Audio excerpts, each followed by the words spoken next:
대한 그 보고 싶은 기대감이 생기고, 그리고 다음에는 꼭 시간이 되면 봐야 되겠다, 그런 것들을 이렇게 생각하게 되는 것입니다.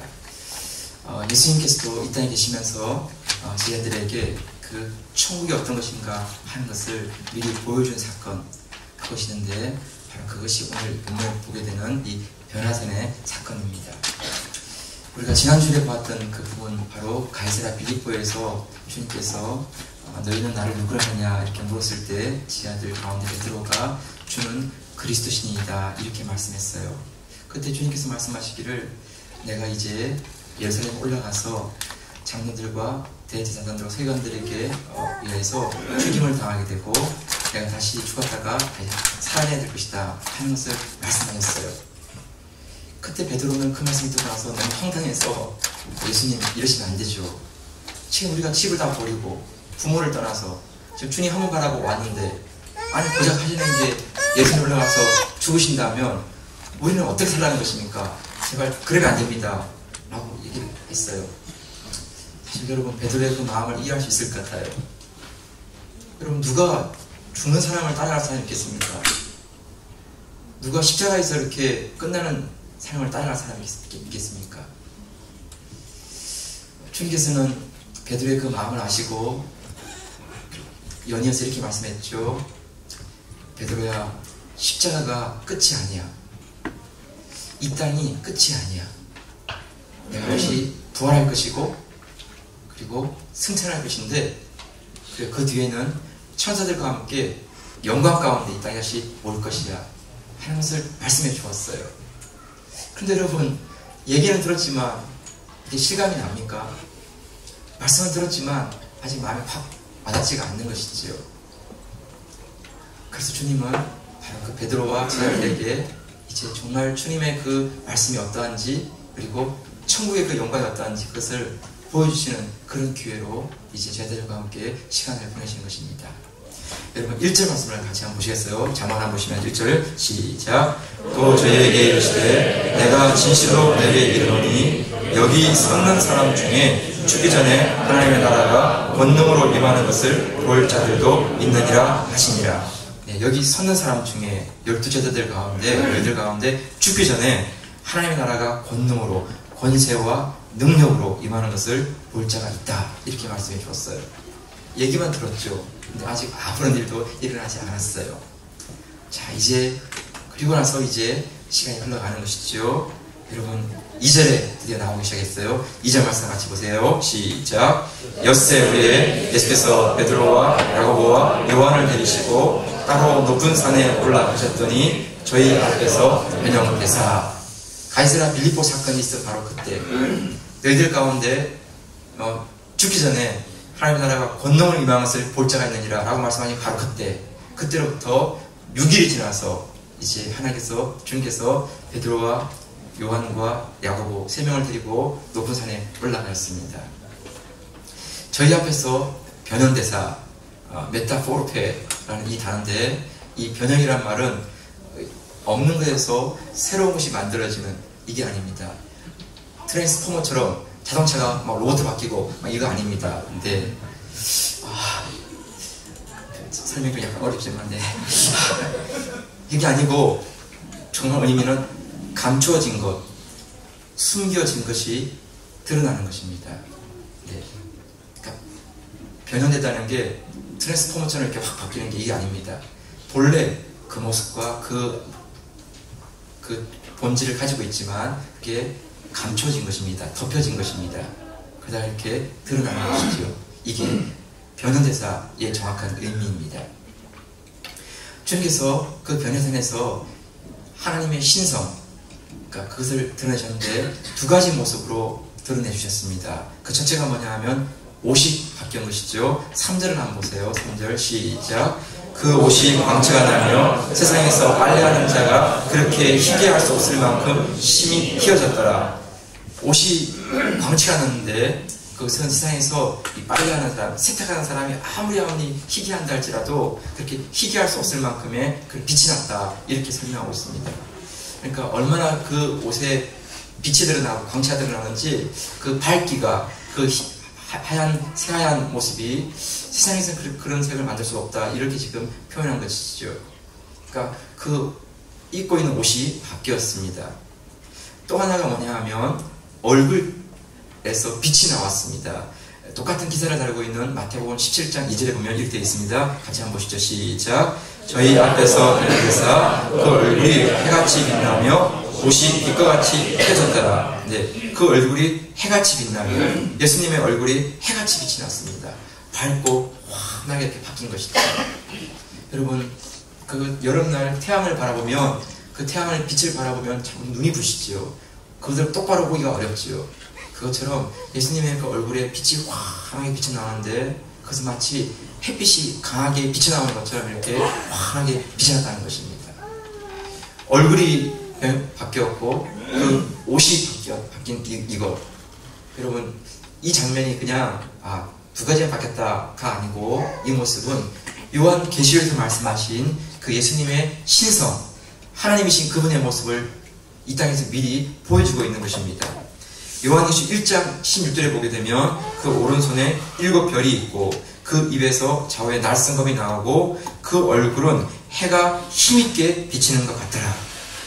그 얼굴에 빛이 해가 힘있게 비치는 것처럼 이렇게 밝고 환하게 비쳤고, 그 예수님이 입고 있는 세마포 옷은 그 희기가 양털같이 이렇게 하얗게 빛나는 옷이었다라고 이렇게 표현해주고 있습니다. 신성을 가지신 예수님께서 이 땅에 계실 때는 인성과 함께 계시기 때문에 그 신성이 인성에 의해서 감추어지고 환하게 밝게 드러나지 않은 것이지요. 그러나 십자가에 죽으시고 다시 부활하시고 승천하신 바로 그때는, 그때 주님의 모습은 이제 육체 가운데 제한되어지신 분이 아니고 이제는 신성 가운데 드러나시는 그런 몸이어서 영적인 몸으로 바뀌신 것이지요. 시간과 공간의 제한을 받지 않으시고 벽을 뚫고 지나가시고, 그렇지만 또 육체가 없는 영이 아니라 음식도 먹으시고 만지면 만질 수 있고 손을 넣으면 들어갈 수 있는 육체가 있는 것이지만, 더 이상 시간과 공간의 제한을 받는 그런 것이 아니라 소울 바디, 영적인 몸으로 이렇게 바뀌는 것이지요. 그것을 미리 보여주신 사건이 이 변화산세의 사건이었습니다.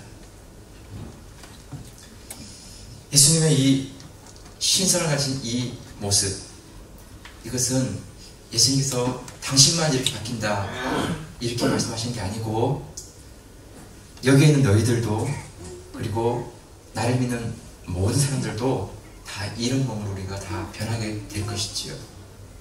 우리가 주님과 같이 그렇게 빛이 될 것이고, 주님과 같이 이렇게 아름답게 바뀌어질 것이어서 천국에서 우리가 그렇게 영광스러운 가운데 삶을 살아가는 그런 자들로 다 바뀌게 될 것이다 하는 것을 우리에게 미리 보여주신 것이지요. 그런데 왜 우리는 이 땅에서 이런 빛이고 소금이고 영광인 이런 모습들을 제대로 경험하지 못할까요? 우리의 빛은 우리가 스스로 가지고 있는 빛이 아니고 주님의 그 안에 있을 때, 주님의 그 영광 안에 있을 때 우리가 그 빛을 함께 드러내는 그런 삶을 살 수 있는 자들입니다. 그래서 우리가 이 땅에 있으면서 그 빛과 영광을 드러내기 위해서는 우리 자신을 신뢰하거나 우리 자신을 능력을 믿는 게 아니라 빛이신 주님 안에 거하고 영광이신 그분 안에 있을 때 우리가 그분의 빛과 영광을 드러내는 이런 삶을 살아가는 것인지요. 그런데 우리의 죄와 고집과 인간의 욕심이 그 영광스러운 그 주님의 빛을, 그 영광을 자꾸 우리가 가리게 되는 것이지요. 여러분, 죄로 말미암아 우리가 빛을 잃어버리게 되고 어둠 가운데 살게 되고 죽음 가운데, 사망 가운데 신음하는 이런 삶을 사는 것이지요. 진실로 우리가 그 빛을 경험하고 영광을 우리가 드러내기 위해서는요, 우리가 주님 안에, 그 빛 안에 거하는 삶을 살 때 이런 것들을 우리가 드러낼 수 있다는 것입니다. 여러분, 꽁이라는 새가 있어요. 꽁. 다른 이 조류와는 달리 꽁이라는 것은요, 맛이 참 좋기 때문에 이렇게 사육을 하는데, 다른 새들은 이렇게 사육을 하면 시간이 지나면 날아가지 않습니다.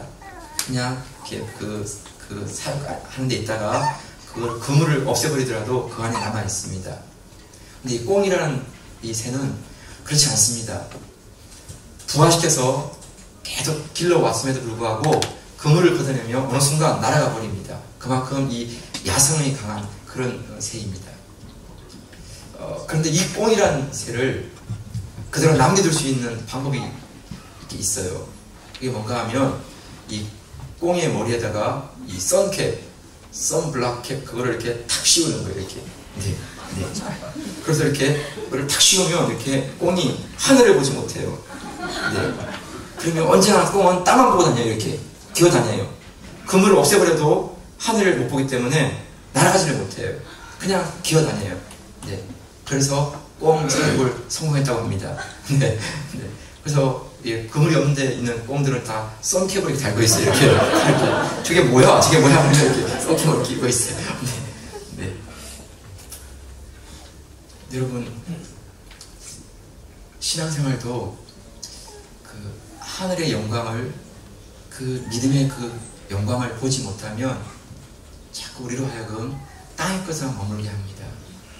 그래서 땅의 것을 추구하게 만들고 땅의 것에 지체하게 만들고 세상의 인기와 박수와 명예에 자꾸 우리로 하여금 살게 만드는 것이지요.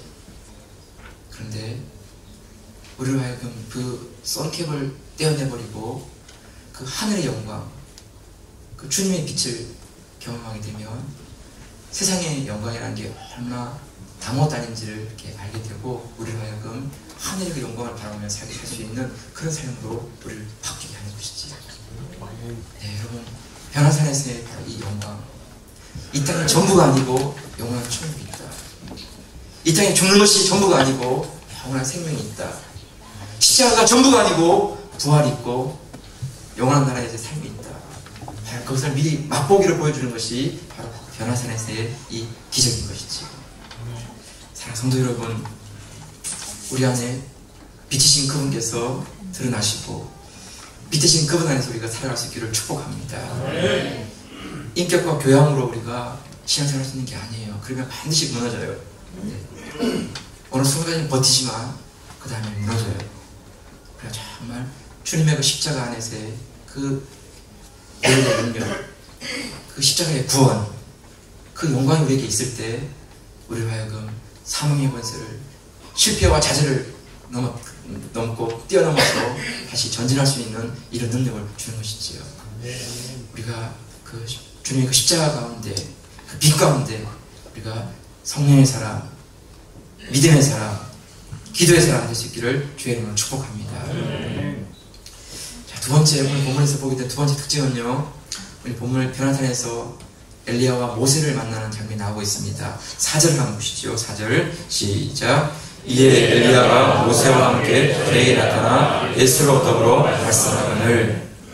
엘리야가 모세와 함께 예수님과 말씀을 나눴다고 되어 있습니다. 여러분, 왜 변화산의 그 산에서 구약의 많은 사람들 가운데 왜 엘리야와 모세를 만나는 것일까요? 네, 에녹도 있고 노아도 있고 아브라함도 있고 요셉도 있고 다윗도 있고 수많은 믿음의 사람도 있지만 왜 엘리야와 모세일까요? 어떤 분은 엘리야는 그 선지자의 대표, 모세는 율법의 대표, 그래서 율법과 선지서를 다 완성하신 그 예수님을 드러내기 위해서 엘리야와 모세를 만났다라고 해석합니다. 정말 탁월한 해석이라 생각해요. 네. 탁월하긴 한데 한편으로는 정말 그런가에 대해서 뭔가 근거가 뭘 근거로 했을까 생각하면 조금 이렇게 그렇죠. 그냥 그래서 저는 그렇게 생각하기보다는 그냥 두 사람을 놓고 그냥 같이 생각해 보려고 합니다. 오늘 본문을 조금 더 정확히 보게 되면 엘리야가 주인공이에요. 엘리야가 모세와 더불어 이야기하는 것이에요. 엘리야 위드 모세예요. 그러니까 지금 두 사람이 나타났지만 엘리야와 모세, 그렇지만 주인공은 엘리야라는 것이지요. 여러분, 왜 예수님께서 엘리야가 주인공이 되고 그리고 모세와 함께 이야기 나누는 이 모습을 보여주실까요? 엘리야라는 사람은 아합 왕 때 바알과 아세라를 우상을 섬기는 바로 그 시대에 하늘에서 불이 내린 사람이었고 하늘에서 비가 내리는 그런 사람이었어요. 이스라엘 그 모든 사람들이 우상 숭배에 빠져들고 바알과 아세라를 섬기는 음란 가운데 살아갈 때 그 외롭고 고독한 가운데 하나님의 신앙을 위해서 싸워야 했던 사람이었어요. 그 무서운 권력과 쾌락 앞에서 흔들리지 아니하고 편안함과 안정감을 다 포기하고 오직 하나님 있는 신앙 하나 때문에 과부의 집에 그리시네가에 가운데 날아주는 그 떡과 고기를 먹으면서 살아있던 바로 그 사람이었어요. 850명과 선지자들과 하늘에서 불이 내리는 그런 싸움을 해야 됐고 너무나 지친 나머지 로뎀나무 안에서 쓰러져서 이렇게 이제는 그만 내 생명을 취해달라고 이렇게 말했던 사람이었어요. 처절한 그런 실패와 좌절 가운데 있던 그런 가운데 다시 회복된 사람이었고 마지막 순간에 이르기까지 하나님께서 말씀하신 그 사람들에게 기름을 붓고 그리고 이제는 불말과 불병을 타고 하늘로 올라간 사람 바로 그 사람이 엘리야였어요. 여러분 변화산에서 주님께서 그 모세와 함께 엘리야와 함께 만날 때 주님께서 지하들에게 말씀해 주고 싶었던 것은 바로 이 메시지인 거예요. 너희도 이 땅에서는 엘리야처럼 살기 원한다.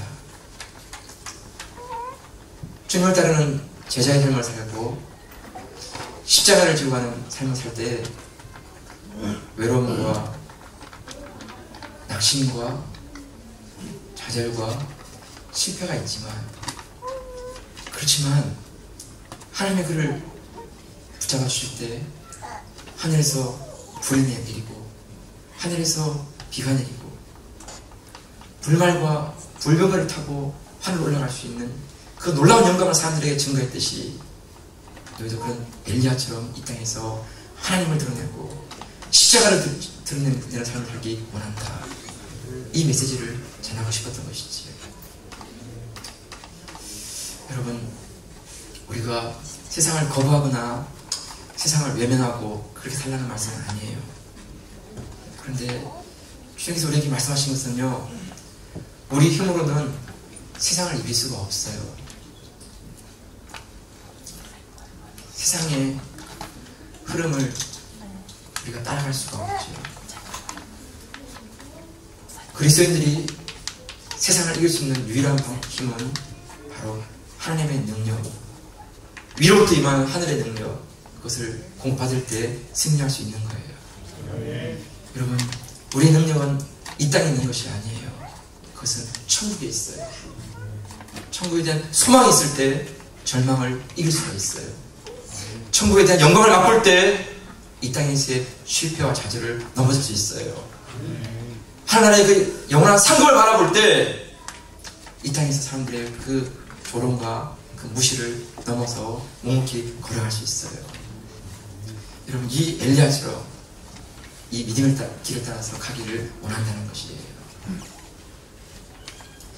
여러분 엘리야와 모세와 말씀을 나눴다 했는데 마가복음에는 어떤 말씀을 나누는지 나오지 않아요.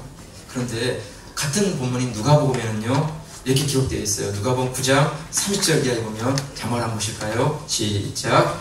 문득 두 사람이 예수와 함께 말하니 이는 모세와 엘리야라. 영광 중에 나타나서 점차 예수께서 예루살렘에서 별세하실 것을 말씀하시되. 그 변화산에서 이야기한 가장 주된 핵심이 뭐냐면 예루살렘에서 주님께서 죽으실 것을 말씀해 주셨어요. 어떻게 보면 그 위대한 두 선지자가 나타나서 주님과 대화할 때 다른 얘기를 얼마든지 할 수 있을 거예요. 천국에서의 그 영광, 하나님 나라의 그 놀라운 일들, 그 승리한 사람들의 그 믿음의 삶의 모습들, 그 천국에 대한 이야기를 할 수 있지만 지금 얘기하고 있는 가장 주된 핵심은 뭐냐 하면 주님께서 예루살렘에 올라가서 십자가에 죽으실 것, 이것을 말씀하신다는 거예요. 어떻게 보면 예수님의 죽음은 그냥 수많은 사람들의 죽음 가운데 한 사람처럼 취급될 수 있어요. 그 베들레헴에 태어난 한 분, 예루살렘에 죽은 한 젊은이, 로마 입장에서 봤을 때는 한 반란을 일으키다가 죽은 한 사람, 한 청년, 그런 죽음으로 그냥 끝나버릴 수 있어요. 그런데 성경에서 말씀하시고 천국에서 우리에게 들려주시는 그 메시지는 그냥 한 사람의 죽음이 아니고 인류의 죄와 사망과 죽음의 권세를 넘어서 이 땅에 있는 사탄과 마귀와 그 악한 영들을 다 머리를 짓밟아버리고 그 무덤에 들어가서 다시 사흘 만에 살아남으로 말미암아 영원한 생명이 있다는 걸 증거하는, 천국이 실제라는 거, 하나님이 실제라는 거, 하나님 말씀이 실제라는 거, 이것을 증거해주는 그 사건, 바로 그것이 십자가의 죽음이라는 것이에요. 여러분, 누구든지 이 십자가를 바라보고 이 십자가를 붙드는 자마다 그 죄의 무서운 그 세력에서 죄를 이길 수 있고 사망과 죽음의 그 굴레에서 벗어날 수 있는 새로운 생명을 우리가 경험하게 되는 이 놀라운 사건이 바로 십자가의 사건, 예수님의 죽으심, 바로 여기에 있다는 것이에요. 여러분, 이것이 엘리야와 모세가 주님과 그 변론에서 나눈 주제였어요. 예수님의 죽으심을 말미암아 생명을 구원하고 영혼을 구원하는 바로 그 사건. 여러분, 교회는 바로 이것이 영원한 주제가 되어야 돼요. 죄송하지만 우리가 끝나고 뭐 먹을까? 오늘 점심 메뉴가 뭔데? 카레래. 아, 오늘 카레 싫어. 짜장면. 이러면서 이렇게 그것 때문에 짜장면을 먹을까? 카레를 먹을까? 이러면서 이렇게 하는 것은 아니에요. 근데 그냥 이거 먹을 수도 있고 저거 먹을 수도 있고, 가운이 왜 빨간색이야? 좀 파란색 가운으로 좀 하면 안 되나? 네, 좋은 생각이에요. 네, 기도하시면서 또 어떤 분이 또 이렇게 파란색 할 수 있으니까 이제 하시면 되죠. 이것 때문에 교회가 논란하고 이야기할 부분은 아니에요. 교회의 영원한 주제는 예수 그리스도의 복음으로 말미암아 한 영혼을 구원하고 한 생명을 구원하는, 여기에 우리 모든 것들을 집중하는 것이에요. 어떻게 하면 우리가 더 한 영혼이 회복되는 예배를 드릴 수 있을까? 한 생명을 돌볼 수 있는 사역을 할 수 있을까? 우리가 땅까지 일어나서 주의 복음을 증거하는 이런 선교를 할 수 있을까? 이것이 교회의 영원한 주제예요. 여러분, 이 주제는요, 사업하시는 분들의 영원한 주제예요. 사업은 일단 이익을 창출하는 것이지요. 일단 돈을 벌어야 되는 것이죠. 근데 만약 그러면 그것은 사업가이긴 하지만 돈만 버는 사업가로 끝나는 것이에요. 그런데 하나님 주신 그 사업을 통하여서 궁극적인 목적은 한 영혼에도 더 일자리를 만들어주고, 한 영혼에 더 그 사람의 하나님을 알 수 있는 기회 가운데 그를 맞이할 수 있는, 또 그런 사업장 가운데서 하나님을 만날 수 있는 그런 사업장을 만드는 것, 그런 사업장을 섬기는 것, 이것이 기도 제목이고 영원한 주제인 것이에요. 여러분, 가정의 주제도 마찬가지예요.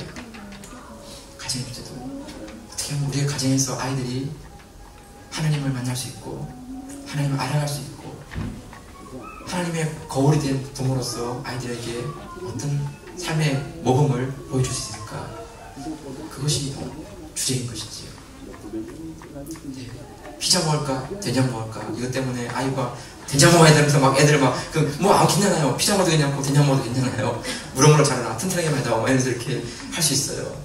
중요한 것은 아이들의 영혼 가운데 예수 그리스도가 주인 되시고 아이들의 인생 가운데 주님이 인도되시는 바로 그 일을 위해서 함께 기도하며 예배하며 기도하는 삶을 가진 것이지요.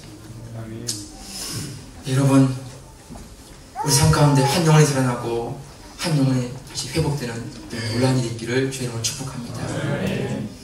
여러분, 이 예수님께서 엘리야와 모세와 함께 지금 말씀 나누는데 그때 우리 베드로 형님이 등장했어요. 5절 6절 말씀 한번 볼까요? 5절 6절 말씀 시작. 베드로가 예수께 고하되 라삐여, 우리가 여기 있는 것이 좋사오니 우리가 초막사제를 질 때 하나는 주를 위하여 하나는 모세를 위하여 하나는 엘리야를 위하여 하사이다 하니 이는 저희가 심히 무서워함으로 저가 무슨 말을 하는지 알지 못한 이들아. 네, 베드로 형님 말씀했어요. 주님, 이거 너무 좋습니다.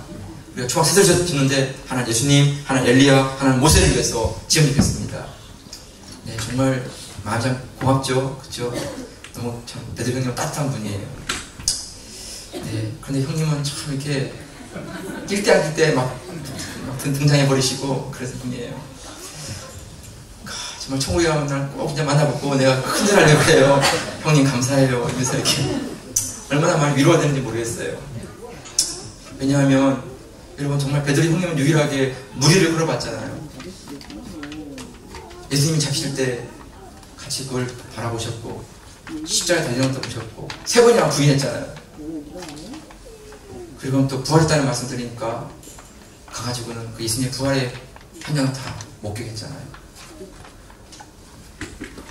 그리고는 왠지 모르게 미안하고 좀 이렇게 조금 그러니까 나 고기 잡으러 간다! 그래서 그냥 고기 잡아가지고 막고기 잡다가 주님 다시 또 이렇게 그 만나셔가지고 이렇게 바닷가로 나와가지고는 그 주님이 보는 그 물고기들 막 이렇게 먹었잖아요. 이렇게. 주님을 다시 만나기도 하고. 그래서 여러분 베드로 형님이 그때까지는요 아직 온전치가 않아요. 믿음이 확실하게 잡히지 않았어요. 그러다가 사도행전 1장에 가면 오순절 성령을 체험하시면서 베드로 형님이 분명히 확 자리를 잡고 바뀌게 돼요. 그러고는 매를 맞아도 감옥에 가도 죽는 자리에 있더라도 흔들리지 않는 그런 가운데 당당하게 나가는 모습을 보게 돼요. 그래서 저는 정말 베드로 형님이 너무나 감사해요. 우리가 주님을 따르는 제자의 삶을 살 때, 십자가를 지고 가는 삶을 살 때 우리가 언제나 승리하는 거 아니에요. 무리를 걸어보지만 또 물 가운데 빠져 들어가고요. 주님을 만났지만 또 주님 부인하는 자리에 있기도 하고요. 주님 주신 떡과 고기를 먹었지만 또 모른 척하면서 이렇게 뒤돌아서기도 하고 막 그래요. 근데 감사한 것은 우리 주님께서 절대로 포기하지 않으신다는 거예요. 끝까지 그를 붙잡아 주시고 끝까지 그를 사역 가운데 가장 존귀한 사람으로 삼아 주신다는 거예요. 여러분 이것이 참 위로예요. 이것이 위로. 우리가 수없이 실수하고 넘어지지만 우리가 수도 없이 범죄하고 돌이키지만 포기하지 않으시는 그 하나님의 사랑, 그분의 그 은혜가 우리를 다시 일으켜 주시고 다시 걸어가게 하시고 십자가에 승리하는 삶을 살게 하신다는 거예요. 성도 여러분, 우리 신앙생활 가운데 여러분 너무 그때그때 모습 가운데 너무 낙심하지 마세요. 지금이 끝이 아니고 지금이 마지막이 아니에요. 더 좋은 순간이 있고 더 좋은 상황이 있어요. 네, 그때까지 우리가 멈추지 않고 포기하지 않으면 하나님께서 더 영광스러운 것들을 우리에게 보게 하실 거예요. 베드로 형님을 볼 때 소망이 있어요. 네. 언제나 중요한 순간마다 주무시던 형님이에요. 네, 졸작해가지고 엉뚱한 얘기하고 졸작해가지고 칼 뽑아가지고 남의 기 자르고 그러시는 거지. 네. 그렇지만 주님은 다 위로하시고 다 기도 붙여주시고 그런 분이셨어요. 네, 여러분 정말 우리가 결코 포기하면 주저앉지 않으면 하나님 책임지시고 우리를 끌고 가세요. 그리고 그 영광 가운데 우리를 쓰게 하시지. 마지막 하나만 더 보면 좋겠어요. 7절 말씀인데 7절 말씀 시작. 마침 구름이 와서 저희를 덮으며 구름 속에서 소리가 나되 이는 내 사랑하는 아들이니 너희는 지금 말을 들으라 하는지라. 네, 구름이 덮었어요. 하나님의 임재이죠. 하나님 임재 속에서 소리가 났는데 이는 내 사랑하는 아들이니. 시편 2편 7절 말씀을 인용하신 거예요. 하나님께서 아끼고 사랑하시는 아들이라는 것을 증거해 주신 것이지요. 하나님 아버지께서 얼마나 사랑하시면 이는 내 사랑하는 아들이요 이렇게 말씀하실까요? 하나님께서 내가 사랑한다 말씀하시면 그게 얼마나 애틋하고 진심 어린 말일까요? 너희는 주의 말을 들으라. 신명기 전체의 요약이죠. 쉐마 이스라엘. 하나님 말씀을 들으라 이렇게 말씀하신 거죠. 가장 권위 있는 그분께서 제자들에게 예수님 말씀을 들으라고 이렇게 말씀하시죠. 여러분, 이 말씀은요 변화세에서만 아니고 예수님이 세례받을 때도 하늘이 열리면서 동일하게 드렸던 말씀이에요. 이는 내 사랑하는 아들이요 내 기뻐하는 자라. 주님은 그 말씀을 들으시고 광야에 가서 40일 동안 금식하시면서 마귀에게 승리를 하셨고요. 변화산에서 이 음성을 들으시고 십자가에 나가셔서 골고다 상에서 십자가를 지시는 그런 승리를 하셨어요. 여러분, 이 음성, 이런 내 사랑하는 자요 내 기뻐하는 자요. 여러분, 이 음성을 들을 때 우리 신앙 가운데 승리할 수 있는 삶을 살게 된 것이에요. 여러분, 우리가 이 음성이 희미해지거나 이 음성을 듣지 못하면요 어느 순간에도 무너져요. 그렇지만 이 말씀이 들려오면 우리가 승리할 수 있죠. 여러분, 8절 말씀 한번 보실까요? 마지막으로 8절 말씀 시작. 문득 둘러보니 아무도 보이지 아니하고 오직 예수와 자기들 뿐이었더라. 예, 여러분, 구름도 사라졌어요. 모세와 엘리야도 사라졌어요. 예수님의 얼굴의 빛도 옷의 광채도 사라졌어요. 그런데 변함없는 그것은 바로 예수님 그분이셨어요. 변화산되게 만든 것은 구름이 아니었어요. 광채도 영광도 아니었어요. 예수님 그분이 계신 그 자리가 변화산의 자리인 거예요. 여러분, 주님이 계시는 그 자리가 어느 곳이든 그곳은 변화산의 기적을 체험할 수 있습니다. 우리가 환상을 보지 못하고 영광을 보지 못하고 기적을 보지 못한다 할지라도 우리 주님이 그 자리의 주인 되시면 그 자리가 변할 수 있는 그런 자리로 바뀌는 것이죠. 우리의 가정이든 우리의 사업장이든 우리의 교회이든 그리고 우리 삶의 한 중심이든 우리 주님께서 주인 되시면 그 속에 변화되니까 놀라운 영광의 기적이 드러나는 것이에요. 한 분을 소개하고 말씀 마칠게요. 라비 제크 라이스라고 하는 이분인데요. 제크 라이어스 이분은 트리니티 신학교를 마치고 캠브리지 대학과 하버드 대학에서 강의하신 분이에요. C.S. 루이스 이후에 지성인들의 가장 그 예수 그리스도를 전하는 사도라고 인정받을 정도로 이렇게 예수님을 전하는 그런 복음주의자 한 사람이에요. 그런데 이분께서 쓴 그 책 가운데서 이런 내용이 있어요. 한번 들어보세요. 나는 어린 시절 명목상의 기독교인이었습니다. 내가 다닌 교회는 자유주의 신앙을 가진 교회였습니다. 그래서 성경에 나오는 기적을 믿지 않는 것이지요. 내가 17살 즈음에 어느 목사님을 만나게 되었습니다. 그 목사님께서 복음을 전해주셨는데 그 복음에는 관심이 많았지만 좀 어려웠습니다. 당시에는 학교 성적을 중요시하는 분위기였고 아버지는 매우 엄격한 분이어서 복음을 더 공부하고 싶었지만 그 복음에 대한 말씀을 더 이상 들을 수가 없었습니다. 계속되는 공부에 대한 중압감, 인생의 혼돈, 이것이 제 하루의 삶을 힘들게 했습니다. 그러던 어느 날 저는 이제 그만 제 인생을 끝내려고 마음먹었습니다. 삶에 대해서 아무런 의미를 찾지 못했습니다. 그래서 과학실에 들어가서 독약을 타서 마셨습니다. 독약을 마시고 정신이 혼미해져서 나는 쓰러지고 말았습니다. 우연히 하인이 나를 찾으러 왔다가 쓰러진 나를 발견하고 급히 병원으로 옮겼습니다. 몸 안에 있는 독약을 빼내고 다시 살아나게 되었습니다. 병원에 입원한 동안에 한 친구가 찾아와서 요한복음을 읽도록 권유해 주었습니다. 나는 일어나서 읽을 수가 없어서 대신 어머님께 읽어달라고 부탁드렸습니다. 어머니께서 읽어주시는 가운데 요한복음 14장 1절에 이르렀을 때 너희는 마음에 근심하지 말라. 하나님 믿으니 또 나를 믿으라. 이렇게 말씀되어 있고 6절에는 예수께서 하는데 내가 그 길이요 진리요 생명이니 나로 말미암지 않고는 아버지께로 올 자가 없느니라. 이 말씀은 내 인생 가운데 목적과 의미도 없던 나에게 새로운 삶의 의미를 가져다 주었습니다. 나는 그 말씀을 듣던 이후로 즉시 기도하기 시작했습니다. 그리고 어머니께서 19절에 이르러서는 조금 있으면 세상은 다시 나를 보지 못할 터이로되 너희는 나를 보리니 이는 내가 살았고 너희도 살겠습니다. 나는 이 말씀이 내게 주시는 말씀이라고 확신했습니다. 이 말씀을 들은 이후에 나는 태어날 수 있게 되었고 태어난 후에는 성경을 열심히 읽기 시작했습니다.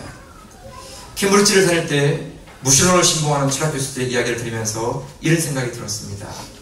아니, 무신론자들이 내어놓는 논리가 겨우 이것이란 말인가? 어려운 문제라 생각하고 풀 수 없는 과제라고 이야기하지만 살아계신 하나님을 체험한 나에게는 그러한 질문들이 너무나 싱거운 질문에 불과한 것들이었습니다. 나는 내 안에 살아계신 하나님을 부인할 수가 없었습니다. 하나님같이 내 마음을 만져주시는 분은 없었습니다. 길이요 진리요 생명이신 예수님이 내 안에 분명히 살아계심을 알았기 때문입니다. 나는 그 이후로 흔들리지 않는 가운데 예수를 증거하는 삶을 살 수 있게 되었습니다.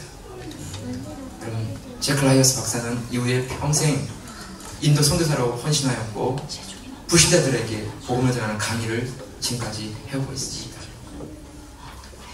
여러분, 복음에 대한 그 영광, 예수 그리스도의 생명에 대한 그 참맛, 천국에 대한 그 영광을 맛보았기 때문에, 보았기 때문에 이제는 다른 어떤 것에서도 흔들리지 않는 확신을 가지게 된 것이지요. 여러분, 주님 안에 있는 그 영광, 주님 안에 있는 그 빛, 우리의 신앙생활이 그분 안에 머물 수 있기를 주의 이름으로 축복합니다. 사람을 살리고 영혼을 살리는 것, 이것이 우리 인생의 목적이 되기 원합니다. 만을 돌아보는 것, 인기를 얻는 것, 그것도 한순간에 우리의 목적이지만 정말 우리의 영원한 목적은 그것을 넘어서 한 영혼을 구원할 수 있고 한 생명을 구원할 수 있는 그 자리에 그런 인생으로 쓰임받는 것입니다. 여러분, 우리 환경이 어떠하든지 예수 그리스도 한 번만 볼 수 있기를 원합니다. 구름도 영광도 광채도 다 사라질 수 있지만 주님 그분은 영원하신 분이십니다. 그분을 말미암아 신앙생활에 승리할 수 있는 저와 여러분들이 있기를 주의 이름으로 축복합니다.